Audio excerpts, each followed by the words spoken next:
भारताने पाकिस्तानवर air strike केल्याची सगळ्यात मोठी बातमी बुधवारी पहाटे समोर आली।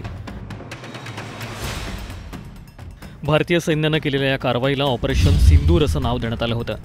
याच ऑपरेशनच्या 5 मोठ्या गोष्टी या व्हिडिओतून जाणून घेणार आहोत। एअर स्ट्राईक नेमका कुठे कुठे करण्यात आला, ऑपरेशन सिंदूरचं नेतृत्व कुणी केलं, किती अतिरेक्यांचा खात्मा या एअर स्ट्राईकच्या माध्यमातून करण्यात आला, पहलगाम हल्ल्यानंतरच्या 15व्या दिवशी भारतानं केलेल्या एअर स्ट्राईकची A to Z स्टोरी समजून घेण्यासाठी हा व्हिडिओ शेवटपर्यंत पहा।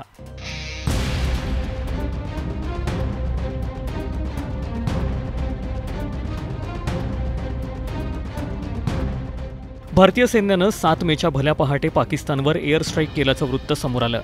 एकूण 9 ठिकाणी भारतानं ऑपरेशन सिंदूर राबवल्याचं समोर आलं। पाकव्याप्त काश्मीरातील दहशतवादी अड्ड्यांवर भारतानं तगडा प्रहार केला।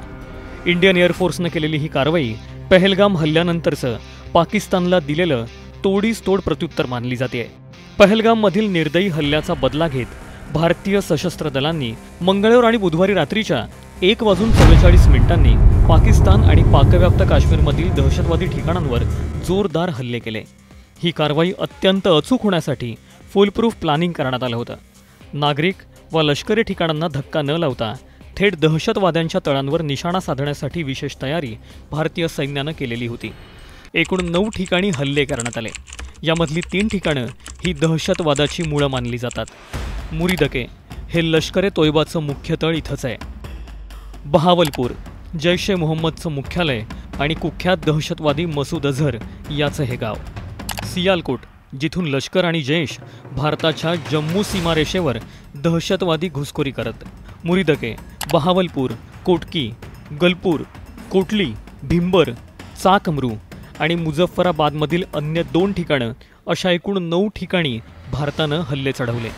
या कारवाईद्वारे भारताने स्पष्ट संदेश दिलाय, दहशतवाद सहन केला जाणार नाहीच।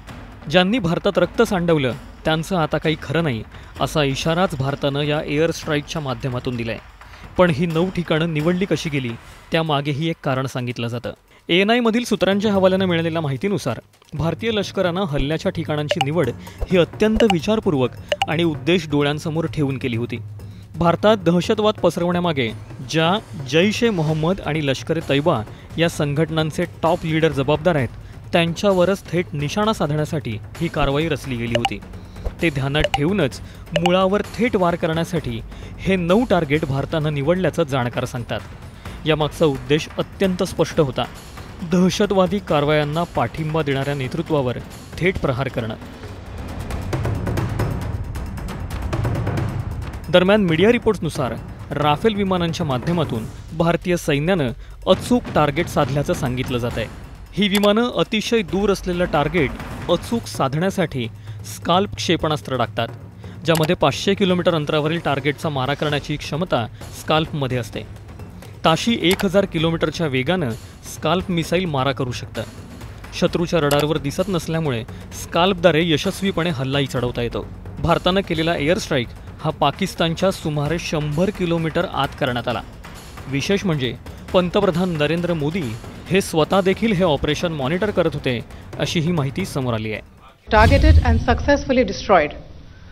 Over the last 3 decades, Pakistan has systematically built terror infrastructure. It is a complex web of recruitment and indoctrination centers, training areas for initial and refresher courses, and launch pads for handlers.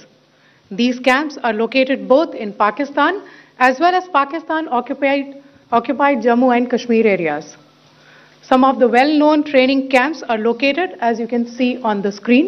Role of these facilities in perpetrating the terror activities. The locations were so selected to avoid damage to civilian infrastructures and loss of any civilian lives. This was done with due diligence, and the camps selected for targeting and their engagement will now be shown to you one by one. A niche technology weapons with careful selection of warheads was ensured so that there will be no collateral damage. The point of impact in each of the target was a specific building or a group of buildings.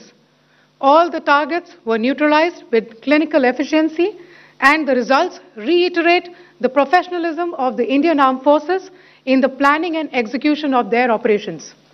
Operation Sindoor 22 अप्रैल को पहलगाम में हुए विभत्स आतंकवादी हमले के शिकार मासूम नागरिकों व उनके परिवारों को न्याय देने के लिए लॉन्च किया गया था। इस कार्रवाई में 9 टेररिस्ट कैंप्स को टारगेट किया गया और पूरी तरह से इसे बर्बाद किया गया। पाकिस्तान में पिछले 3 दशकों से टेरर इंफ्रास्ट्रक्चर का निर्माण हो रहा है। इसमें recruitment, indoctrination centres, training areas व लॉन्च पैड शामिल थे, जो पाकिस्तान और पाक अधिकृत जम्मू कश्मीर POJK दोनों में फैले हैं। इन लक्ष्यों का चयन विश्वसनीय इंटेलिजेंस सूचनाओं के आधार पर हुआ ताकि आतंक गतिविधियों की रीढ़ तोड़ी जा सके और यह खास ध्यान दिया गया कि निर्दोष नागरिकों और सिविलियन इंस्टॉलेशन को नुकसान न पहुंचे।